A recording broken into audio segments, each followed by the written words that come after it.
امام علی مقام سے کہتا ہے مولا میں نے نیا گھر بنایا ہے، آپ کو دعوت پہ بلانا چاہتا ہوں۔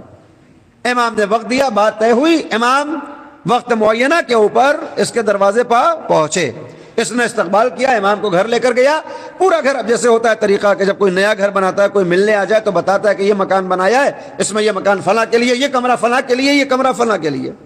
امام کو پورا گھر دکھا رہا ہے، ایک کمرے میں لے جا کر کہتا ہے کہ مولا یہ میرے آرام کرنے کا کمرہ ہے، میں اس میں آرام کروں گا، رات میں اس میں استراحت کروں گا، جب تھک جاؤں گا تو یہاں پر یہ میرا بستر استراحت ہوگا یہیں پر۔ امام علی مقام نے دیکھا کہ اس چار دیواری میں ایک روشن دان بھی کھلا ہوا ہے نا۔ آج اے سی کی وجہ سے وہ روشن دان بند ہو گئے، مگر جب اے سی نہیں تھا تو روشن دان بڑا فائدہ پہنچاتا تھا۔ امام نے دیکھا کہ روشن دان کھلا ہوا ہے۔ امام نے پوچھا کہ یہ بتا باقی چیزیں تو سب ٹھیک ہیں، یہ روشن دان کیوں بنایا ہے تو نے؟ اس نے کہا مولا یہ روشن دان اس لیے بنایا ہے تاکہ اس کمرے کی آلودہ ہوائیں اس روشن دان سے باہر نکل جائیں اور باہر کی تازی ہوا میرے کمرے میں داخل ہو سکے، میرے حجرے میں داخل ہو سکے، اس لیے میں نے یہ روشن دان بنایا ہے۔ جانتے ہیں امام کو جملہ کیا تھا؟